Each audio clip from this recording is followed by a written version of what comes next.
Harrison sat on the banks of the Canopy River.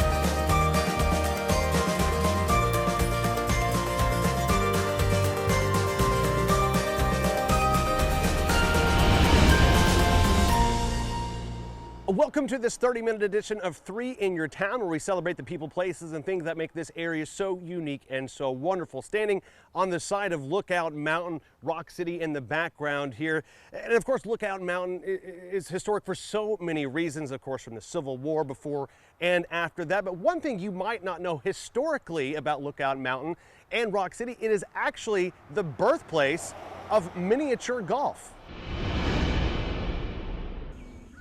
Go big or go. Oh! Oh my goodness! Get in the hole! Get in the hole! Garnet Carter and his wife Frida were building a resort development, Fairyland, and had a world-renowned golf architect, Seth Rayner, design what is now the Lookout Mountain Golf Club. Mid-development, that designer passed away. The entire project was temporarily put on hold, but it also created a stroke of genius. Frida said to Garnet, you know, we're in Fairyland. Why don't we make a miniature golf course and we'll call it Tom Thumb? Because Tom was a fairy tale character who was as small as a thumb and lived in a matchbox. So that's how Tom Thumb and miniature golf came to be at the Fairyland Inn on Lookout Mountain in 1925. Momentum was now on the side of the couple. Garnet seized this moment to capitalize on an entrepreneurial cooperation between several Chattanooga-based businesses. Cottonseed hulls were a byproduct of homogenized cottonseed oil, currently known as Crisco, were made as they were a surplus byproduct. Garnet had an idea. I will take those cottonseed hulls, put them in 55-gallon drums, fill the drums with the cottonseed and green paint, and then he shipped those barrels to the next place where a golf course was being built. They poured the cottonseed and green paint out, had a roller, and rolled out the fairways and the greens. Baseball was America's pastime. Tennis was an up-and-coming activity, but the idea of miniature golf had an advantage over the two. All of these daytime activities were going on, but miniature golf on an acre or half an acre was able to have lights. And lights at a course that was very entertaining made the evening opportunity to play a fun game like miniature golf.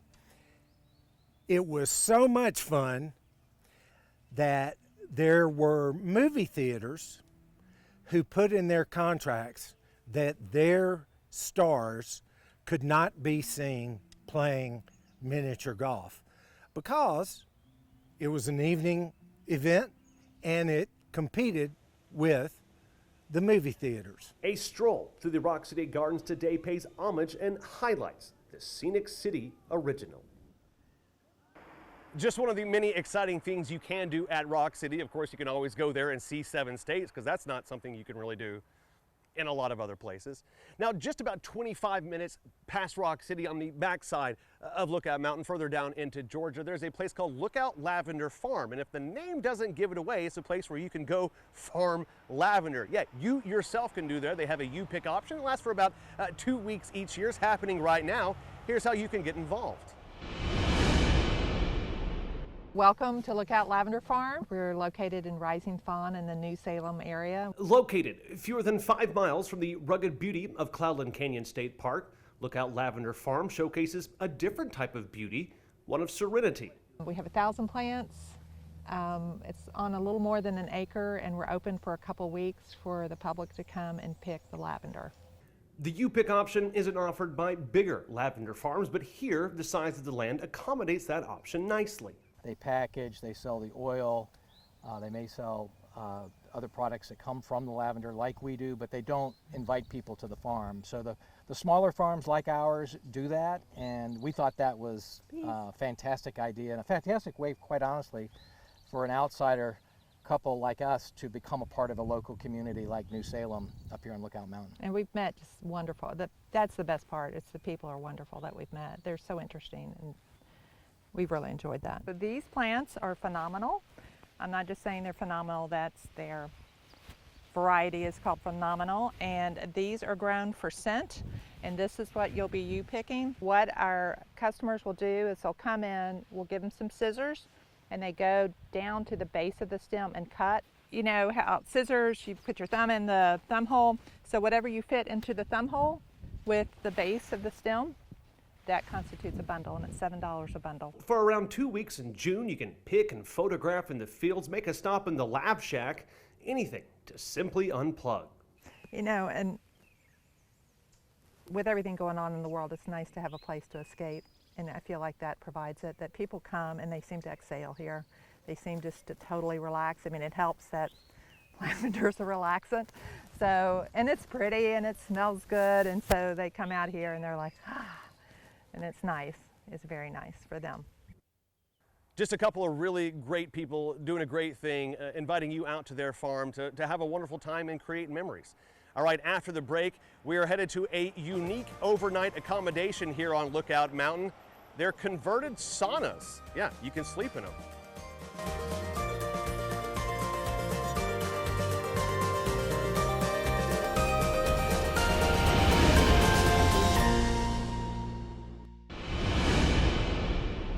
I'm flipping through a local magazine and I stumble across this page, and on it, it has this unique overnight accommodation. So I give him a call. Turns out it's this great guy named Ched. Ched and his family are from the Virgin Islands, and man, they got hit hurricane after hurricane after hurricane. So they made their way to the States, eventually finding their way here in Chattanooga. Now, he's opened this unique overnight accommodation on the side of Lookout Mountain. He's incredibly environmentally conscious, and he's offering it up for people who are like-minded in that way.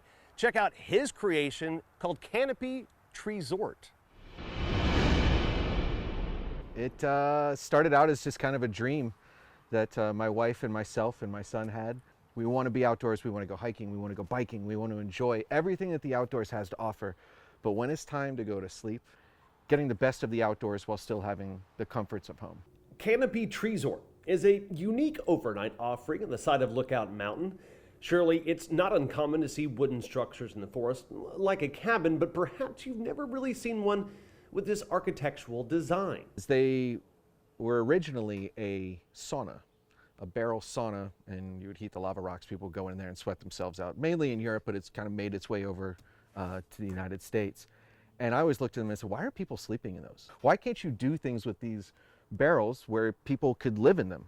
And lo and behold, I started spitballing that idea, and here it is. You know, the main living takes place outside, but inside is where you do your sleeping, your relaxation, and sheltering from weather. A step inside each barrel showcases yet another unique detail, a sort of convex view into the surrounding acreage. You know, we kind of built ourselves into it so that you could still be immersed in nature and see the owls that we see all the time, and you know, the chipmunks, the squirrels, the deer, the boar that have come around, the skunks. Yeah, all the critters are out there. The entire build was a low-impact project. Ched made it a point to be respectful of these grounds and even implemented a rain catch and recycled water filtration system. It's a peaceful place designed to honor and celebrate the beauty of simplicity in nature. Really, the message is to come out here and really connect, enjoy with the family, and there's no Wi-Fi. Turn off your phones. When you come out here, you can kind of reconnect and recapture with the true essence of Mother Nature and life. I hate to get so deep and groovy, but honestly, that's how I feel when I'm out here. All right, after the break, we're going to take a ride up the incline. They got the new cars there, see how you can experience it. It's coming up on the other side of the break in this 30-minute edition of 3 in Your Town. We got a room at the Holiday Inn downtown. They gave us a hurricane refugee fee, which was very, very cool. A lot of people did, actually. It was really cool, the support that was there for that. But then we checked in, walked straight down to the riverfront, and there was a bluegrass concert playing, okay, with a giant open green field. We brought a blanket, just so happened. We threw it down. Van went into the kid mosh pit. Was having a great time just rolling around with all the other kids. There's food trucks down one side, there's beer trucks down the other. That was it. You know, we looked in the back and there was the Tennessee River and Signal Mountain, the sunset. We turned around and looked behind us. There was the silhouette of Lookout. People were super friendly. We were sold. And we were like, holy crap, where did this place come from? Old Town of Robinson. Old Town of Harrison sat on the banks of the Tennessee River.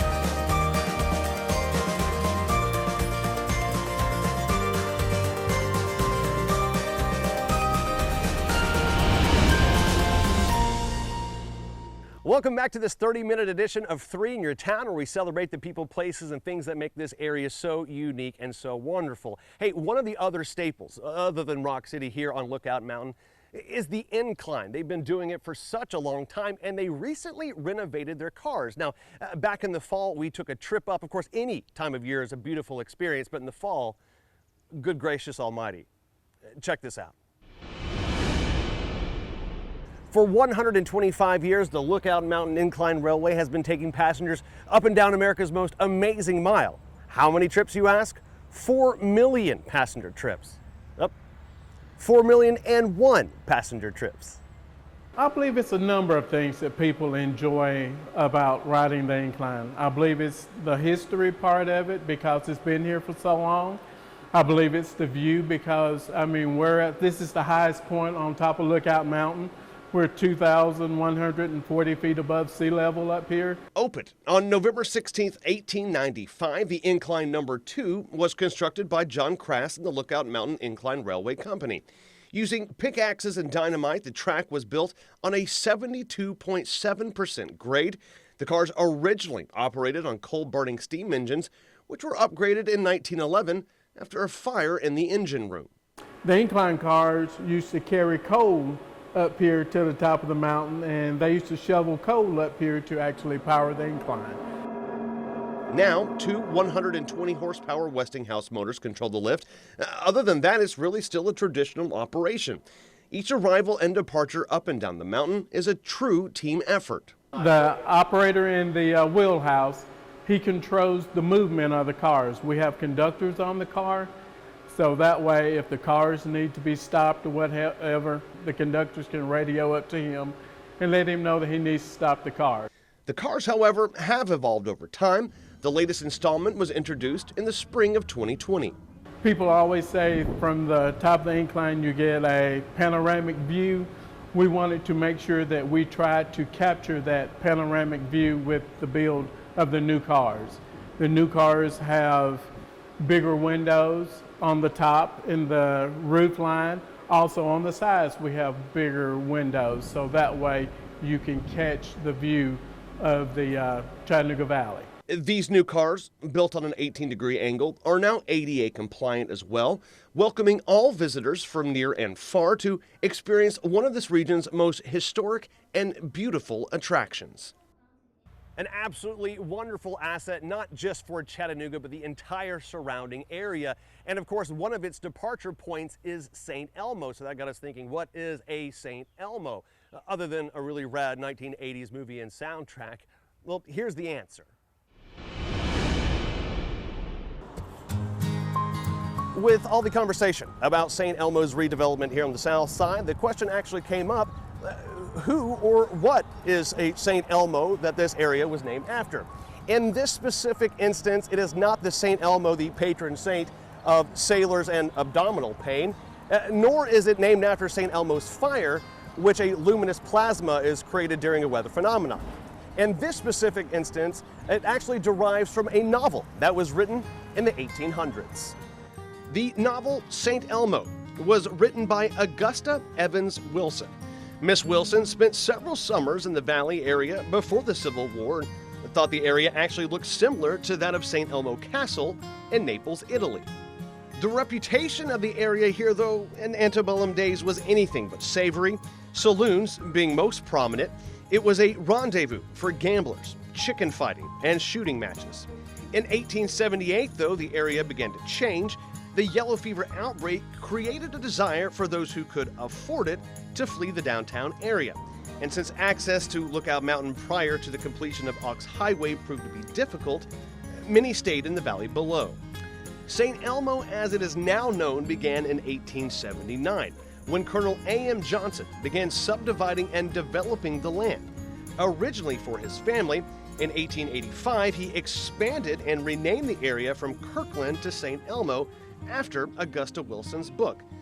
By this point in time, hundreds of thousands of copies were in circulation. And there are actually many identifiable locations, like in the first chapter, where a duel was fought in the ravine north of Thankful Place. Johnson had flattened and graded what became St. Elmo Avenue to what is now 45th Street. Being president of the City Water Company, he laid water line the length of the avenue. Soon trolley car tracks also ran there. Chattanooga's first suburb was growing rapidly. This ever-evolving corner of Chattanooga will continue to grow in years to come, but the close-knit community feeling will most likely remain the same. St. Elmo, the original neighborhood here in Chattanooga. All right, after the break, we are switching directions altogether. Claire and I headed back to the kitchen to assemble a unique offering for you. It is a hamburger cone. It's better than it sounds, I promise.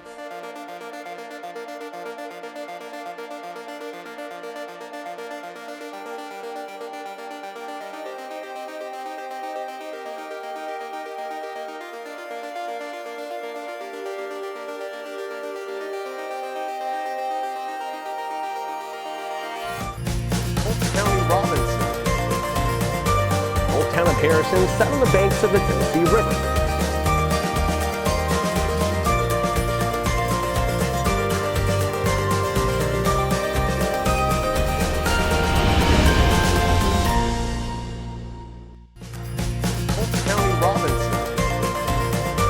Old town of Harrison sat on the banks of the Tennessee River.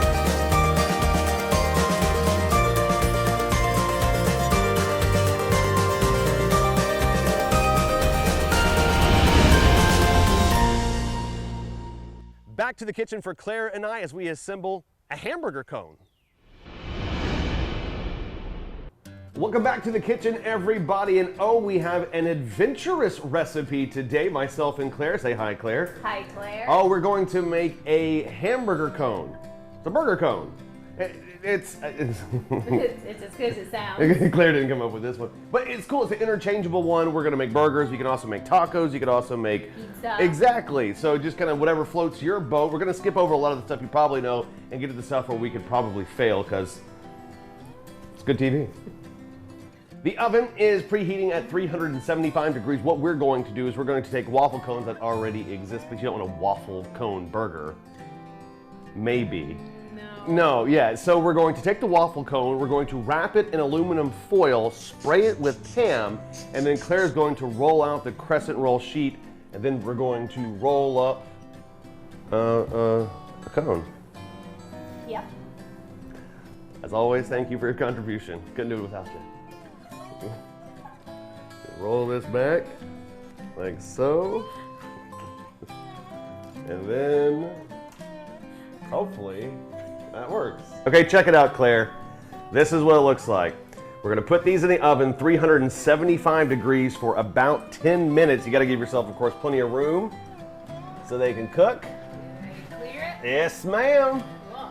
And now we're gonna brown meat and get the rest of the hamburger toppings ready to go.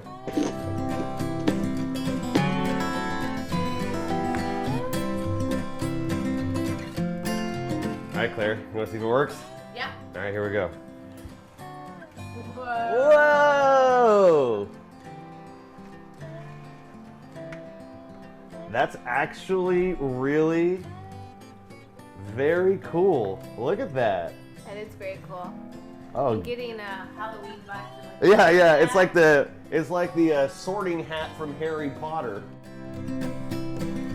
So the removal is going pretty well, and what you're left with is a nice cone like that. Check that out. Still very warm. You don't want to do it when it's piping hot, but you also kind of want to do it when it's flexible.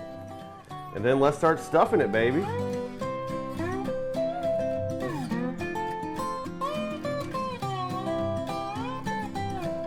How you eat it? Yeah. You just put it in your mouth, man. And so that's the thing. You can walk around at a party. You got a drink in one hand. You got a cornhole in one hand. You know. Just focus on it. No, that's the thing. You don't have to. Look, I can do whatever I want to do. I can be all wild and free. Hey, Bill, haven't seen you in a while. Susie, how's lockdown going for you? Good, great. And cornhole. And my burger. All right. Okay. That's fun. I like this. I know it's a little bit out there. I know it's a little bit strange, but you know what they say, Claire, if you're not living on the edge. You're taking up too much room. Cheers. Again, I want to thank each and every one of you for tuning into this 30-minute edition of 3 in Your Town. We really do sincerely appreciate it. And if you think you have a good idea for a story or someone we should meet, please reach out. We love learning new things and sharing it with our audience. Until next time, everyone, be good to yourself and to others. Polk County Robinson. Old town of Harrison sat on the banks of the Tennessee River.